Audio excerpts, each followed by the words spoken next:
বাংলার স্বনামধন্য কোরআনের পাখি এই দিনে বঙ্গবন্ধু মেডিকেল কলেজে ইন্তেকাল করেন। আল্লাহ রাব্বুল আলামিন যেন তার জীবনের সকল গোনা খাতাগুলো মাফ করে দেয়। সকলে বলেন আল্লাহুম্মা আমিন। তার সকল মনের আশাগুলো, তার মনের আশা ছিল বাংলার জমিনে ইসলামের কালেমার পতাকা পথ করে উঠবে, সেই দিনের আশায় ব্যক্ত ছিলেন। আল্লাহ যেন তার মনের আশার সাথে আমাদের সকলের মনের আশাগুলোকে একই পথে একই ধাপে ইসলামের বাণী, ইসলামের কালিমার পতাকা যেন পথ করে উড়ে, সেই দোয়া যেন কবুল করে নেয়। সকলে বলেন আল্লাহুম্মা আমিন। সম্মানিত উপস্থিতি, আমাদের আলোচনা চলছিল সিরাতের বিষয়ে। রাসূল সাল্লাল্লাহু আলাইহি সাল্লামের জন্মের কিছু ইতিহাস। যেহেতু রবিউল আউয়াল মাস আজকের হয়তো শেষ তারিখ, মানে সফর মাসের 30 তারিখ, আজকের হয়তো শেষ তারিখ, আগামীকাল ইনশাআল্লাহ রবিউল আউয়াল মাসের 1 তারিখ। এজন্য আমরা সিরাত নিয়ে আলোচনা করছিলাম। আমরা আলোচনাটাকে এই জায়গায় রাখছিলাম যে রাসূল সাল্লাল্লাহু আলাইহি সাল্লামের জন্মের আগে যে বিশেষ কয়েকটি উল্লেখযোগ্য সিরাত থেকে, সিরাত ইবনে হিশাম থেকে আর রাহিকুল মাকতুম থেকে বেশ কিছু ঘটনা তথ্য বলি। আমরা আরেকটা ঘটনা বলেছিলাম যে আব্দুল মুত্তালিব যে জমজম কূপ স্বপ্ন দেখেছিলেন, এই জমজম কূপের যে স্বপ্ন দেখে দিয়েছিলেন, এই দায়িত্ব নেওয়ার পরে তৎকালীন সময়ে যে মহিলা দিয়ে ভাগ্য নির্ধারণ করেছিল, এই মহিলা ভাগ্য নির্ধারণ করার পরে যে পদ্ধতি দিয়েছিল, এই পদ্ধতি পালন করার বিষয়ে আমরা গত আলোচনায় শুনেছি কিভাবে তারা ভাগ্য নির্ধারণ করেছিল।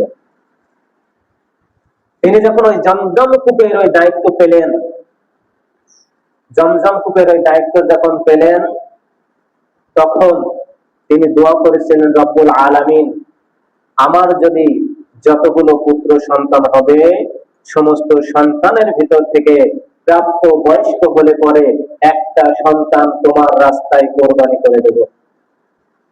কি করবে? কোরবানি করবে। কি করবে? কোরবানি করবে।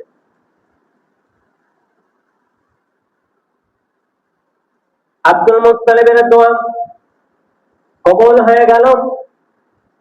আল্লাহ রাব্বুল আলামিন আব্দুল মুত্তালিবকে একে একে 10টা সন্তান দান করলেন। 10টা সন্তান, 10টা সন্তান দান করলেন। হারিস, জুবাইর, আবু তালেব, আবু লাহাব, হামজা, আব্দুল্লাহ, গায়দাত, মুকাত্তাত, সেফার, আব্বাস। আল্লাহ রাব্বুল আলামিন এইভাবে একে একে করে আব্দুল মুত্তালিবের ঘরে 10টা সন্তান দিলেন, পুত্র সন্তান দিলেন। এই পুত্র সন্তান হওয়ার পরে যখন সাবালক হয়ে গেল, ছোট্ট সন্তানটা যখন সাবালক হয়ে গেল, তখন সকল সন্তানদেরকে কোলের কাছে ডাক দিলেন। ডাক দেওয়ার পরে বললেন, আমার সন্তানেরা, আমি যুবক বয়স যখন আমার কঠিন একটা পরীক্ষায় পড়েছিলাম, স্বপ্নে জমজম কূপের দায়িত্ব যখন আমি পেয়েছিলাম, তখন আমি ওয়াদা মানত করেছিলাম,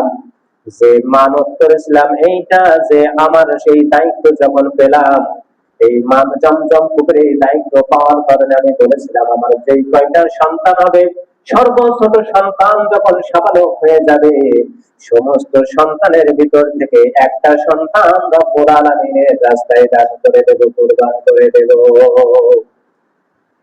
ও আমার সন্তানেরা, আমি সেই মানবটাকে পুরা করতে চাই। তোমরা এখন কোন ভাষায় কি বলো, তোমাদের ভাষ্য শুনতে চাই। সন্তানদেরকে পাশে বসিয়ে এমন কঠিন একটা প্রস্তাব দিয়েছে, যার যার নিজের এই কলমটাকে, দেহটাকে, নিজের আত্মাটাকে সংযম দিয়ে সন্তানেরা বসে আছে, কোনো উত্তর নাই। পাশে ছিল একজন মুরব্বী গ্রাম।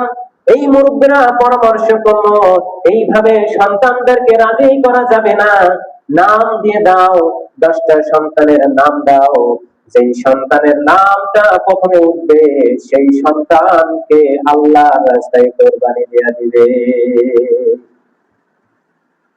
10টা সন্তানের নাম লটারি করা হলো, ওখান থেকে লিপিবদ্ধ করার পরে একটা পাত্রের ভিতর থেকে নিয়ে যখন প্রথমে যেই নামটা উঠে আসলো, সেই নামটা আর কারোর নাম নাই, ছোট্ট সন্তান আব্দুল্লাহর নামটা উঠে আসলো।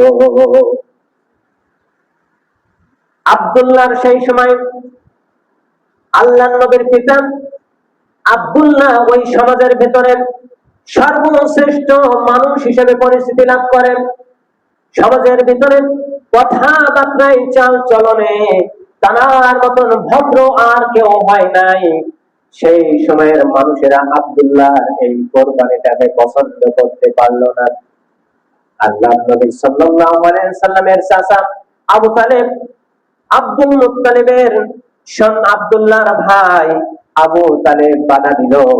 আর বাধা দিল বনি মাকসুম গোত্রের যত লোক ছিল, এই বনি মাকসুম গোত্রের যত লোক ছিল এক বাক্যে উঠলো, আমরা এই ভাগ্য নির্ধারণ মেনে নেব না। ভাগ্য নির্ধারক যে গণক ছিল, এই গণক এবার বললাম, যদি তোমরা না মেনে নাও তাহলে আর একটা রাস্তা আছে। তারা বলল, কি সেই রাস্তা আছে, আমাদেরকে জানিয়ে দাও।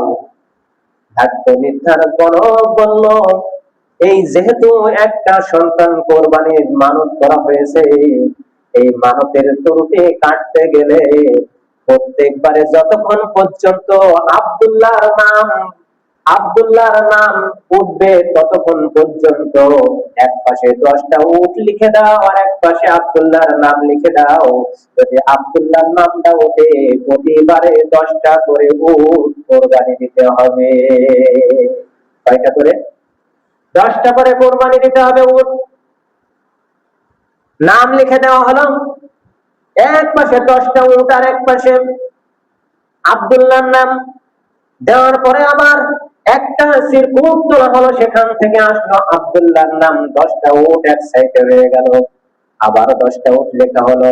এইভাবে করে করে আব্দুল্লাহর নাম যখন 100 উট পরিপূর্ণ হয়ে যায়, তখন 11 বারের বারে ওই 10টা উটের কথা আসে, আব্দুল্লাহর নাম কিন্তু আর ওঠে নাই। এই হলো কোরবানির বিষয়।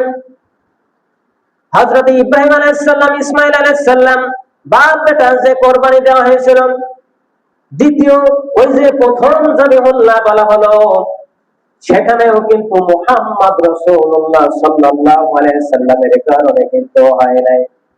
কারণ ওই বংশধরের ভিতরে, ইসমাঈল আলাইহিস সালামের বংশধরের ভিতরে কিন্তু হযরত মুহাম্মদ রাসূলুল্লাহ সাল্লাল্লাহু আলাইহি সাল্লাম কিন্তু জন্মগ্রহণ করবে। ইসমাইলের কোরবানি হয় নাই। আর এই জায়গায় নবী মুহাম্মদ রাসূলুল্লাহ সাল্লাল্লাহু আলাইহি সাল্লামের বাবাও কিন্তু কোরবানি হয় নাই। 100টা উট চলে গেল, তারপরেও আব্দুল্লাহ ফিরে আসলো। তৎকালীন সময়ের জাহিরি যুগের ওই মানুষেরা আব্দুল্লাহকে পেয়ে আনন্দিত হয়ে গেল। 100 উট চলে যায়, যা কোরবানি হয়ে যায় যা, কিন্তু আব্দুল্লাহ যেন আমাদের সমাজে থেকে যায়। এই জন্য আব্দুল্লাহকে জবিউল্লাহ বলা হয়। মুহাম্মদ রাসূলুল্লাহ সাল্লাল্লাহু আলাইহি সাল্লামের পিতা যখন শাবালক হয়ে গেল, আব্দুল মুত্তালিব তখন মদিনা ইয়াসরিবের দিকে ব্যবসা করতে রওনা দিয়েছে। প্রতিমধ্যে তার পকেট থেকে অনেকগুলো বেশ কিছু টাকা পয়সা করে গিয়েছে একটা পুটলি। ওয়াহাব জুহরি আব্দুল্লাহ জনাব মুহাম্মদ রাসূলুল্লাহ সাল্লাল্লাহু আলাইহি সাল্লামের নানার বাড়ির সামনে, আমিনা যেই বাড়িতে আমিনার বাবার বাড়ির সামনে যে রাস্তা, এই রাস্তার পাশেই পড়ে গিয়েছে। আব্দুল মুত্তালিব কিন্তু ওই রাস্তা দিয়ে রওনা দিয়েছিল ব্যবসার জন্য। যাইতে যাইতে পথিমধ্যে যখন নিজের পকেটের দিকে নিজের পুটলির দিকে যখন হাত দিল যে আমার অর্থ সংগ্রহের জন্য, অর্থ প্রয়োজনের জন্য যখন খোঁজ করলো, দেখলো আমার সেই পুটলিটাই, সেই প্যাকেটটাই, সেই মানি ব্যাগটাই টাকা ছিল, অর্থ ছিল, স্বর্ণ ছিল। ওই স্বর্ণ আর আমার ওই পাত্রে নাই, পকেটে নাই, পুটলিতে নাই। অনেকগুলো টাকা সেই সময়ের জন্য খুঁজতে লাগলো। খুঁজতে খুঁজতে খুঁজতে খুঁজতে চারিদিকে খবর পৌঁছায় গেল যে মক্কার বেটা আবু তালেব, আব্দুল মুত্তালিব, মক্কার বেটা আব্দুল মুত্তালিবের টাকা হারিয়ে গেছে। কেউ যদি পেয়ে থাকো তাহলে জানিয়ে দিও। রাস্তা দিয়ে খবর পৌঁছাতে পৌঁছাতে হঠাৎ করে খবর পৌঁছায় গেল আমেনার বাবার নাম দিয়ে ওহাব জোহরি। এই ওহাব জোহরির একটা মেয়ে আছে। এই মেয়েটা রাস্তার দিকে খেলা করতে করতে বাড়ি থেকে একটু রাস্তার দিকে আসছিল, এমত অবস্থায় ওই মেয়েটাই টাকার এই পুটলিটি পেয়ে গেছে। টাকার পুটলিটি নিয়ে আমেনা, আল্লাহর নবী সাল্লাল্লাহু আলাইহি সাল্লামের মা, যখন টাকার পুটলিটি পেল, ওই টাকার ওই পাত্রটা নিয়ে বাবার কাছে, মায়ের কাছে দিয়ে বলল, বাবা এইটা আমি পেয়েছি, মা এইটা পেয়েছি। বাবা ডাক দিয়ে বলল, সন্তান, এই সম্পদ যেহেতু তোমার নাম, এই সম্পদ যেহেতু আমার না, এই সম্পদ তুমি খরচ করতে পারবা না। সমাজের মানুষের কোন একটা ব্যক্তি পথচারীর হয়তো বা এই সম্পদ যখন খোঁজ করবে, বাবা তোমাকে এই সম্পদ দিয়ে দিতে হবে। ও আমার মা জননী, এই সম্পদ তুমি পেয়েছো বটে, এই সম্পদ আমার কাছে আমানত, এই সম্পদ আমি রেখে দিই, যখন যদি কেউ খোঁজ করে তখন এই সম্পদ তাকে ফিরিয়ে দিব। বাবার এই কথা শুনলো, শোনার পরে আমিনা খুব আনন্দিত হলো যে আমার বাবার মুখে একটা সৎ বাণী, এই সৎ বাণী যেন আমি সারাটা জীবন পালন করতে পারি, মানতে পারি, আমার আদর্শটাকে যেন আমি ধরে রাখতে পারি। ইতিমধ্যে খবর পেয়ে গেল, খবর হয়ে গেল ওহাব জোহরি এই সম্পদ পেয়েছে, ওহাব জোহরির বাড়িতে এই সম্পদ আছে। এই সম্পদ যখন থাকলো, সম্পদের খোঁজ করলো আব্দুল মুত্তালিব। খুঁজতে খুঁজতে যখন ওই বাড়িতে গেল, বাড়িতে যাওয়ার পরে ওই বাড়িতে নখ দেওয়ার পরে যখন অবস্থান করলো, তখন জিজ্ঞাসা করলো, এই সম্পদ কে পেয়েছে? আমার এই সম্পদ কে পেয়েছে? আমি তাকে দেখতে চাই, আমি তাকে একটা নজরে দেখতে চাই। আমিনার বাবা বলল, আমার মেয়ে পেয়েছে এই সম্পদ, এই সম্পদ পাওয়ার পরে আমার কাছে নিয়ে এসেছে, আমার মেয়ে কাউকে দেখাই নাই। এই সম্পদ যখন পাওয়ার পরে, এই খবর পেয়ে গেল, আমি সম্পদটাকে হস্তগত করে আমার কাছে রেখে, আমারও হিসেবে রেখে দিয়েছি। ভাই ও মুসাফির ভাই, এই জন্য আমি খোঁজ খবর পাঠিয়েছি, এই সম্পদ যেহেতু আমার না, প্রতীকেরা যেই পথচারী খোঁজ করবে, সম্পদ তার কাছে আমি পৌঁছায় দেব। আব্দুল মুত্তালিব চিন্তা করলো, তাই তো দেখা যাক, মেয়েটাকে সামনে আনার ব্যবস্থা করলো। এনে আব্দুল মুত্তালিব তো খুবই খুশি হয়ে গেল।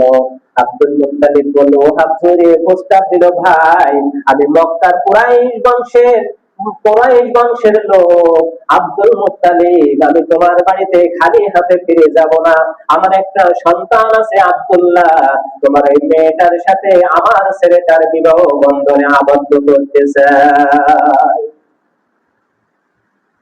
আব্দুল মুত্তালিব চিন্তা করলাম, পথের একটা সম্পদ পাওয়ার পরে যেই মেয়ে তার বাবার কাছে আনে, পাওয়ার পরে সেখান থেকে খরচ করে না, সেই বাবা, সেই মা, সেই সম্পদ আমানতদাতা, এই সম্পদের মালিকের কাছে ফিরে দেওয়ার জন্য আবার প্রচার করে। তার মানে বুঝতে হবে এই ফ্যামিলিটা, এই পরিবারটাও কিন্তু সৎ। তার মানে বাবা যদি, মা যদি ভালো হয়, ভালো পরিবারে ভালো সন্তান কিন্তু জন্ম নেয়। দুটো কারণ হয়, আরেকটা পরিবার যদি ভালো হয়, ওই পরিবারের পরিবেশেই কিন্তু সন্তান বেড়ে ওঠে। এই বাড়তে বাড়তে ওই পরিবেশে যখন থাকে, ওই পরিবেশের আচার ব্যবহার চাল চলনে কিন্তু ওই সন্তান লালন পালন হয়। ঠিক যেই পরিবেশে সন্তান থাকে সেই পরিবেশের মতন কিন্তু ওই সন্তান বেড়ে ওঠে। আব্দুল মুত্তালিব বলল, ভাই যেভাবে হোক আমার সন্তানটাকে, আপনার সন্তানটাকে আমার জন্য দিয়ে দিতে হবে, আমার সন্তান হিসেবে আমি গ্রহণ করতে চাই। খুবই আনন্দের বিষয় হয়ে গেল। উভয় পক্ষে যখন আব্দুল মুত্তালিব যখন চলে আসলো, বাসায় আসার পরে আব্দুল্লাহকে ডেকে বিবাহ বন্ধনে আবদ্ধ করে দিল। কি একটা খুশির সংবাদ! সৎ পাত্র দেখে হযরতে ওমর রাদিয়াল্লাহু তাআলা আনহু একদিন শাসনামলে তিনিও রওনা দিয়েছিলেন এই প্রতিমধ্যে জনগণের অবস্থা দেখার জন্য। রাস্তার ভিতরে গভীর রজনীতে এক দুধ ব্যবসায়ী, এটা আমরা সকলে জানি, দুধ ব্যবসায়ী এই মহিলা তিনি তার মেয়েকে বলতেছেন যে এই যে যতটুকু দুধ আছে এর ভিতরে যদি কয়েক কেজি পানি দেওয়া হয় তাহলে দুধের পরিমাণ একটু বৃদ্ধি পাবে, দুধের পরিমাণ বৃদ্ধি পাবে, আমাদের ব্যবসায় একটু লাভ হবে। মেয়েটা বলতেছে, মা আজকের যদি আমি পানিটা দেই, যদি এই খবর আমি বাদশাহ ওমরের কাছে যাই তাহলে তোমারও কল্যাণ থাকবে না, আমারও কল্যাণ থাকবে না, দ্বিতীয় পর্যায়ে আল্লাহর কাছে হিসাবও দিতে পারবে না। তখন এই খবর বাড়ির পাশ থেকে রাস্তার উপর থেকে যাচ্ছিল গভীর রজনীতে হযরত ওমর রাদিয়াল্লাহু তাআলা আনহু, তিনি শুনলেন। শোনার পরে তিনি একটা চিহ্ন দিলেন, আর চিহ্ন দেওয়ার পরে গরিব মানুষ তারা ওখান থেকে বাদশাহীর দরবারে চলে যাওয়ার পরে খবর দিল অমুক জায়গায় একটা চিহ্ন আছে, ওই চিহ্নিত বাড়ির যে মেয়েটা আছে আমার ছেলের জন্য ওই মেয়েটাকে আমি বিবাহ বন্ধনে আবদ্ধর জন্য প্রস্তাব দিয়ে গেলাম। আমরা তো খুঁজি অর্থ, আমরা কি খুঁজি? অর্থ খুঁজি, চেহারা খুঁজি, সম্পদ খুঁজি, কিন্তু আমরা দিনদারিত্ব খুঁজি না। বিবাহের জন্য দিনদারিত্ব খুঁজি না, বিবাহের জন্য একটা ভালো মেয়ে খুঁজি না, বিবাহের জন্য একটা ভালো আচার ব্যবহার ধার্মিক মেয়ে খুঁজি না। ধার্মিক মেয়ে নিলে বটে তেমন কিছু পাওয়া যাবে না, কিন্তু সংসারে শান্তি থাকবে। কি থাকবে? শান্তি থাকবে। কিন্তু রূপ সৌন্দর্যের মেয়ে যখন নিবেন, ওই স্বামী স্ত্রী স্বামীরও দাম দেবে না, শ্বশুর শাশুড়িরও দাম দেবে না। কারণ তাদের মাথায় একটাই বুদ্ধি থাকবে যে আমি যদি এখান থেকে চলে যাই, এক বাপের এক সন্তান আমার বাবা আবার বড় লোক জায়গায় দিয়ে দেবে, এই কল্পনা থেকে যায়। বিবাহের পরে, বিবাহে দেওয়ার পরে আল্লাহ রাব্বুল আলামিন আব্দুল্লাহ আমিনার ঘরে ফুটফুটে একটা সন্তান জন্মদান করলেন। নাম তার মুহাম্মদ রাসূলুল্লাহ সাল্লাল্লাহু আলাইহি ওয়াসাল্লাম। আমিনা বলেন, আমার এই সন্তান গর্ভে রেখে আমার বেটা মুহাম্মাদের পিতা সিরিয়াতে ব্যবসার উদ্দেশ্যে রওনা করেছিল, আর এই লোক তার দেখে নাই, দেখতে পাই নাই। অথবা আমিনা বলেন, আমার এই সন্তানের চেহারা দেখেছিল দুইটা, লাহিকুল মাকতুমে একটা আছে, সিরাত ইবনে হিশামের ভিতরে একটা মতামত আছে। কিন্তু এখানে বিষয় হলো, আমিনা বলেন যখন আমার এই সন্তানটাকে জন্মগ্রহণ করেন, এই সন্তান জন্মগ্রহণ করার সময় চারজন মহিলা এসে আমার ডেলিভারি করেছিল। চারজন মহিলাকে আমি একজনকেও চিনি না, একজনকেও চিনি না। চারজন মহিলা আসছিল, এটা হলো ইতিহাস থেকে বলছি। ওই সন্তান যখন জন্মগ্রহণ করেন, জন্মগ্রহণ করার সাথে সাথে আমি যখন হুঁশ ফিরল আমার, আমি দেখতে পেলাম যে আমি যেই ঘরে আছি ওই ঘরের থেকে পূর্ব অঞ্চল একেবারে আলোকিত হয়ে গেল। আমি যেখানে ছিলাম ওই ঘরের পশ্চিম অঞ্চল একেবারে আকাশে আমার দৃষ্টির যত দূর যায় তত দূর পর্যন্ত আলোয় আলোকিত হয়ে গেল। সুবহানাল্লাহ। সিরাতের মুফাসসিররা লিখেছেন, এই আলোকিত হওয়ার মানে মুহাম্মদ রাসূলুল্লাহ সাল্লাল্লাহু আলাইহি সাল্লামের জন্ম থেকে মৃত্যু পর্যন্ত, পারস্য পর্যন্ত যতদিন তিনি বেঁচে থাকবেন, তার ক্ষমতা যতদূর পর্যন্ত জীবিত থাকা অবস্থায় যাবে ততদূর পর্যন্ত এই আলো উজ্জ্বল হয়েছিল। কাবা ঘরের বেশ কিছু মূর্তি পারস্যের সেই সময় রোমদের বেশ কিছু মূর্তি ছিল গির্জায়। এই সমস্ত মূর্তি গুলো যেন ঝলসে পড়েছিল, উপর হয়ে পড়েছিল। মুহাম্মদ রাসূলুল্লাহ সাল্লাল্লাহু আলাইহি সাল্লামের ওফাতে মুহাম্মদ রাসূলুল্লাহ সাল্লাল্লাহু আলাইহি সাল্লামের জন্মগ্রহণের কারণে তামাম বিশ্ব যেন একটা আলো পেয়ে গেল। হযরত হাওয়া আলাইহিস সালাম, হযরত মরিয়ম আলাইহিস সালাম, আদম আলাইহিস সালামের স্ত্রী হযরত আসিয়া আলাইহিস সালাম, এইভাবে 4টা মহিলা আসছিল ধরনী হিসেবে। কয়টা মহিলা একটা আমার স্মরণে নাই। 4টা মহিলা আসছিল ডেলিভারি করার জন্য। এই ডেলিভারি এত সুন্দর করে ডেলিভারি হয়েছিল, কেউ বুঝতেই পারে নাই। আমিনা বলেন, আমার একটু কষ্ট হয় নাই, আমার কোন রকমে কোনো কষ্ট হয় নাই, কোন রকমে আমার জোর জবরদস্তি করা লাগে নাই। আমি এত সুন্দর করে ডেলিভারি হয়ে গিয়েছিল, আমি শান্তি অনুভব করছিলাম। কিন্তু মুহাম্মদ যখন জন্ম হওয়ার পরে আমি দেখি ওই মুহাম্মদ জন্মের পরে পরে উবুড় হয়ে যেন কি একটা বলি বলতে থাকে, ইয়া হাবলি উম্মতি, ইয়া হাবলি উম্মতি, হে আল্লাহ আমার উম্মতের কি হবে। জন্মের সময়ও কি বলছে, কার নাম? জন্মের পরে কার নাম? উম্মতের নাম। মৌতের সময় কার নাম? উম্মতের কি অবস্থা হবে। মৌত যখন এসে যায়, তখন জিবরাইল আজরাইল আলাইহিস সালাম যখন এই দেহের পরে হাতটা তুলে দেয়, তখন বলেছিল, ভাই আপনি আমার যে জাহানটাকে কবজ করছেন, এই কি আমার যদি এই কষ্ট হয়, আমার উম্মত কিন্তু সহ্য করতে পারবে না। ভাই আজরাইল যখন আমার উম্মতদেরকে যখন জাহান কবজ করবে, এই জাহানটাকে নিবে, তখন অন্তত আল্লাহর কাছে ফরিয়াদ জানিয়ে যায়, যেন ইহসান করে। আল্লাহর নবী সাল্লাল্লাহু আলাইহি সাল্লামের দোয়া কবুল করলেন। আল্লাহ রাব্বুল আলামিন জানিয়ে দিলেন যে আপনার উম্মতেরা যারা হবে, উম্মতের ভিতরে যারা ঈমানদার হবে, এই ঈমানদারের রূহ যখন জান কবজ হবে, মায়ের কোলে শিশু ঘুমায় না, দুধ খেতে খেতে যেমন করে ঘুমায়, ওইভাবে ঘুমিয়ে যাবে, বুঝতে পারবে। আল্লাহ নবী সাল্লাল্লাহু আলাইহি সাল্লাম জন্মগ্রহণের পরে তৎকালীন সময়ে এই বাচ্চাটাকে লালন পালনের দায়িত্ব কিন্তু মায়েরা থাকতো না, একজন ধাত্রীর কাছে দিয়ে দেওয়া হতো। সমাজে চলার জন্য একজন ধাত্রীর কাছে দেওয়া হতো। ওই ধাত্রীরা তাকে দুধ পান করিয়ে লালন পালন করে নির্দিষ্ট সময়ের জন্য আবার ফিরিয়ে দিয়ে যেত সন্তান লালন পালন করার পরে। তৎকালীন সময়ে আব্দুল মুত্তালিব বাড়িতে দাঁড়িয়ে দাঁড়িয়ে পথচারীদেরকে জানিয়ে দিচ্ছে, ও ধাত্রীরা, কে কোথায় আছো, আমার এই সন্তানটাকে নিয়ে যাও। বাবা নাই, আমি দাদা। বাবা নাই, এই সন্তানটারে দেখার কোনো তেমন লোক নাই, তবে নিয়ে যেতে পারো, বরকত হতে পারে। একে একে আসে আর একে একে চলে যায়।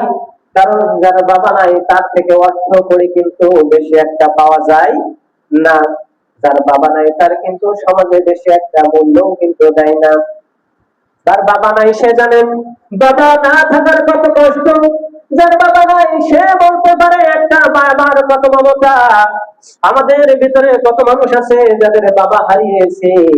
আমরা দোয়া করি আল্লাহ রাব্বুল আলামিন যেন আমাদের সকলের বাবা, যাদের বাবা দুনিয়াতে নাই, তাদের জীবনের সমস্ত গুনাহ খাতাগুলো মাফ করে কবরখানা দিয়া জান্নাত বানায় দেয়।